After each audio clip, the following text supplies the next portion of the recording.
Welcome back to On the Record. I'm Ebony McMorris, White House Correspondent for American Urban Radio Networks.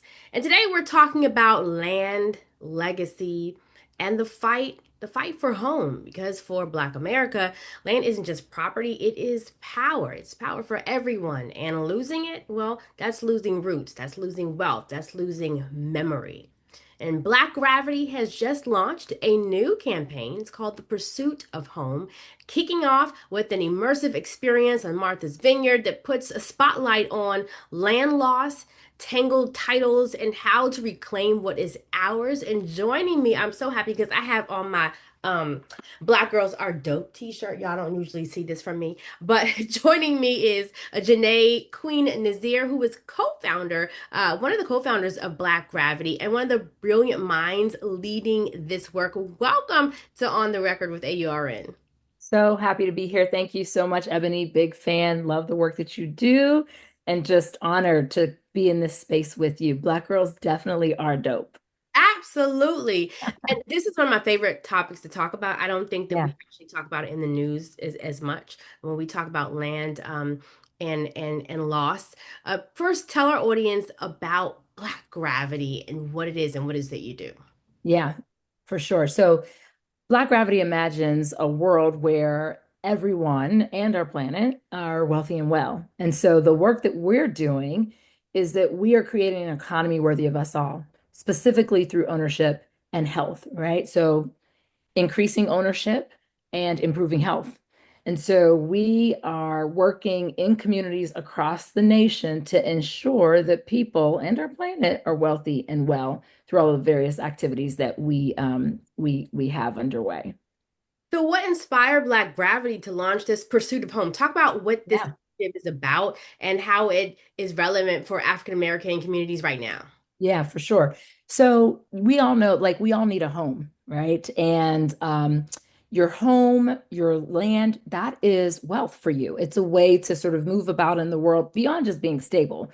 But you can leverage the equity in your home to pay for your grandmother's health bill. You can leverage the equity in your home or your land to pay for the kids to go to college. You can leverage the equity in your home to start a new business, right? Like our homes are our assets. And so that is a huge part of how people have generated wealth in America for years. The GI Bill was a major moment for middle class America, but it left a lot of folks out, particularly a lot of folks who look like us. So there was a lot of loss there. But for those who were able to keep their homes, they're still up against some major issues like tangled titles. They can't even get clarity to own the land that they deserve. There's heirs property. You have families trying to figure out who's what, who has what, how's this work, and so forth. You have tax liens when you go into communities that have been taken over or developed or gentrified or whatever you want to call it, wherever you stand on it. What's happening is that the taxes are so high that the families cannot actually keep the property in their family, so they have to let it go. And so somebody gets it for the cheap. They get it for basically like a discount, and then they turn that property around and they make a ton of money. And that's actually not a democratic practice. That's not what should be happening in America. That family member should be able to keep control of their homes and leverage it appropriately. And I'd say the other big issue that we've run into is insurance. Altadena, like uh, our hearts are out right now, but all of that loss with all of the things that are happening in our environment, insurance, I don't know if folks know, but insurance rates are skyrocketing. Insurance companies are not insuring people's property. They're finding ways to not pay out claims and so forth. So you've got these four huge issues that are keeping people from being able to preserve the homes and the land that they have, pass it on to other generations, or leverage it to do more in the economy, which actually helps the economy, or just be stably housed and home.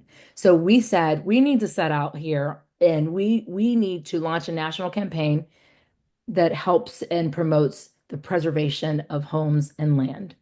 So, in what ways are you helping and promoting that? I Yeah. love what I'm hearing, but what ways are you actually Yeah. doing? So specifically, we have a multisensory exhibit that we have curated with a friend and a colleague, April D. Simone, who runs the Practice of Democracy, and she's got a fund called Vessi that's coming up with some creative strategies for being able to keep homes in communities.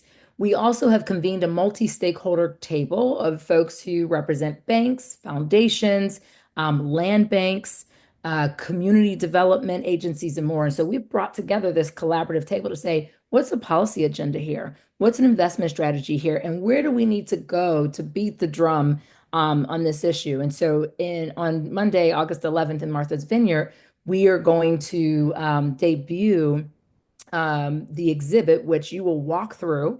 There'll be VR, there'll be videos, there'll be pictures, and you will actually have an experience of like, why is home and land important?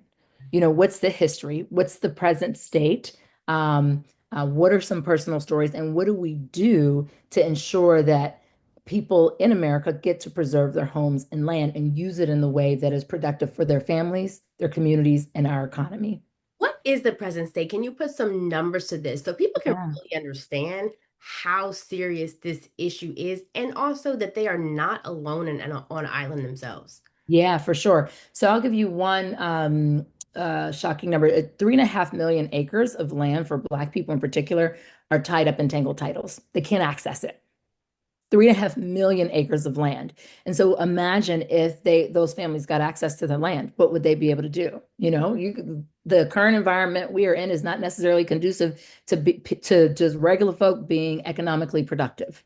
But if you had access to your homes and your land, that would be a major feat. Another interesting data point is that so much land has been lost, but George Floyd's family, I don't know if people know this, but his family actually had 500 acres of land that was lost a few generations before him. Imagine what would have happened if that land remained in their family and did what land is supposed to do in America to allow us to participate in our economy. Mm. Just imagine a different path. And so those are some of the things that we are up against. And then I think in Altadena, you have a lot of folks who are just not getting paid out. So they're letting their properties go. And as soon as the air clears, we know what will happen. We do know what will happen. And I think people are trying to figure out, and I'm glad you said that.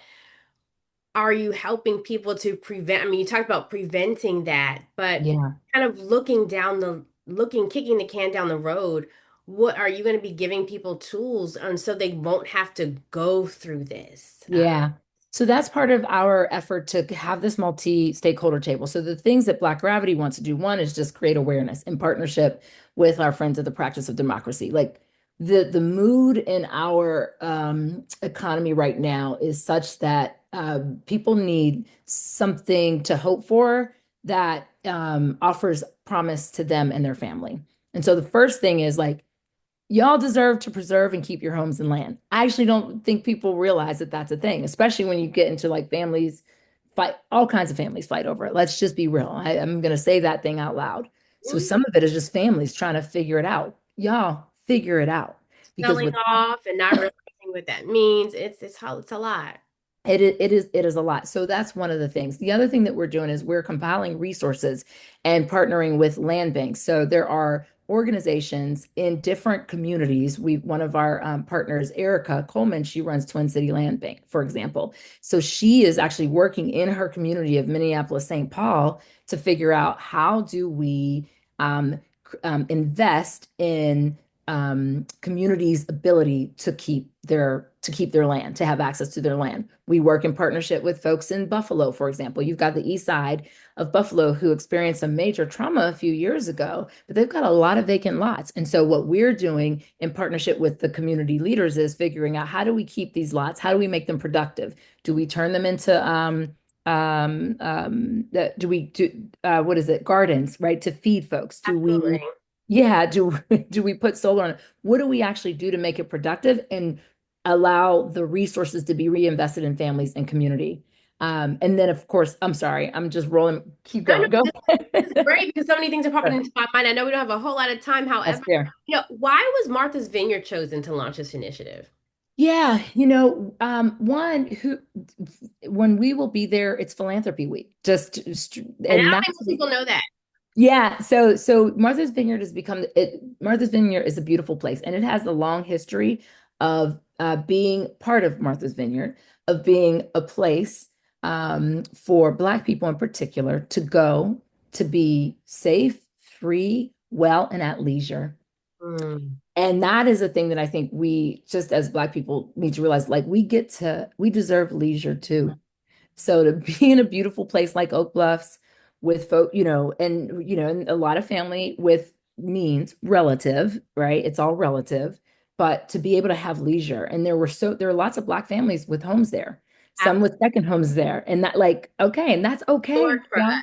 And most people may not know about the history of Oak Bluffs and how historic it is for African Americans. So I think it's a beautiful thing that you are doing. Yeah. How can our audience engage with the Pursuit of Homes initiative Yes. and help preserve Black spaces and stories? Well, all right. Three things. One, if you're on the vineyard, join us on Monday, August 11th, and we're happy to share that. If you hear this after the vineyard, look us up. Blackgravity.com will give you the information. And what will happen is we're going to go around, we're going to launch a roadshow. So Baltimore is likely the next stop. We want to get to DC, especially next year, as you know, it's an interesting year for our country. But we will be on the road. We are also looking for philanthropic partners who want to join us in offering a prize. What we would love to do is go to cities, raise some money, and say, hey, folks can apply for the money if you're up against tangled titles, tax liens, you need some legal support, whatever the thing is that you need to unlock the value in your home or land. We want to actually create a way to do that, and we figure maybe we launch a prize of sorts. So we're at the beginning of this thing, but we aren't stopping. So I love this. I love how you are attacking. I mean, because honestly, we're talking about generational wealth. yeah, Right. We're yeah. talking about generational wealth, and our relationship to the land and how we preserve ourselves. So I think this is so beautiful. You talked a little bit about some of the goals that you will have in mind. What does long-term success look like for you? Um, that people can use and leverage their homes and land in the way they need um, to support their own wealth building and the multi-generational wealth transfer. That's important. Have you all been talking, and I meant to ask this earlier, with local government? So I'm happy to hear about the community Mhm. relationships, partnerships. Talk about the role of local government in Mhm. that's a fight. It is a huge fight. So we have some folks who are in local government at our table. One of the things that we have been thinking about with local government is how do we use the land that they have authority over to be a part of community wealth building and transfer. That's a huge, like there's again, city governments have access to so much land. Those things need to be productive, but that actually can generate wealth in a city writ large. And how do we create the kind of community dividends that allow those communities to be regenerative? I think this is so important because I'm at the White House, and of course, I'm looking at Mhm. policy, talking about policy, and as we are moving closer to the next set of midterms, I think it's Mhm. important to educate Americans, especially Black Americans, because when you are selecting people that Yep. are running in your government, Hmm. looking at this because that is a part of what you are going to be able Right. to keep. Yep. It adds into your equation of Yep. generational wealth.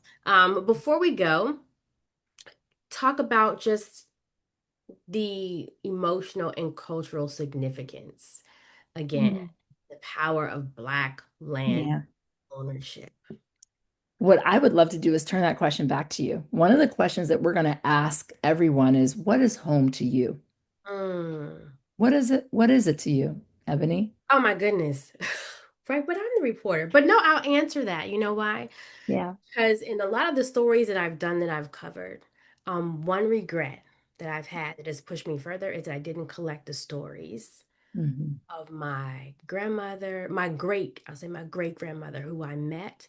Um, She died. She was like 100 plus years old. And I just remember being little. I remember the house because it was an original house. It was slave owner's house, and it was like the first mailbox, and somehow got passed down. The house burnt down, Mm. the artifacts. But because we didn't have a lot of the information, didn't collect papers, didn't have, Yep. lost the land. Yep. Didn't really appreciate that when I was younger. But now that I'm older and I'm building home with Yes. family and kids, I'm thinking about what I want to pass down. I'm thinking about the stories. I'm thinking about the blood. I'm thinking about the lives Yes. that are no longer here. And now I can't I wasn't able to preserve a lot of that. So Yep. is a place, number one, that I can own there, but that I could also own here. Yes. I don't That's want right. to go. And so I want to pass that down. And because we weren't able to preserve that, now I'm like, how can I start this legacy? That's What's right. literally in the soil, and then also Mhm. what's spiritually in the soil. Yes. Yeah. Well, you answered the question. That's exactly what we want. That's why That's I love exactly what we this. want. I was like, oh my God, this is so dope. I love this. And I'm watching so many documentaries and stories of we Mm. are losing and We're losing. own so much right on the waters, right? Listen, we Now the do most valuable land is on the water. is on the Listen, water. we better keep it until because we're not, the land is not being made anymore. It's not. It is not being made anymore. And I think one of the last thing I'll say too, I think for Black people, African Americans in particular, we have a sort of, there's a history that's hard for us and it is connected to the land. And I think, We my worked it. We generation, tilled it. I mean, we did it all. And I get the sort of like, okay, so how do you get the trauma of like being forced to do that out of your blood? But yes. we have to like, we got to wake up, step back and recognize returning to the land is reverent for us, Mm. right? And regenerative for us.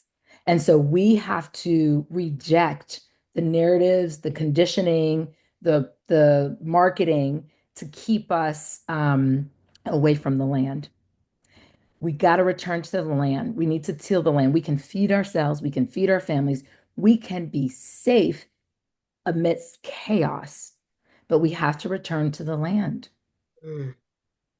I love So, I'm so excited for this project. I look forward to bringing you back on to hearing all of the updates, and we will absolutely be reporting those out to our audience. Where can people go to get more information to be a part of what you're doing? yes, absolutely. So, blackgravity.com, no vowels, BLKGRVTY.com. So, and check us out, of course, on social, Instagram and LinkedIn in particular. JaNay Queen Nazaire, and I love the co-founder Thank you. of Black Gravity. Thank you so much for coming on the record for us with us today.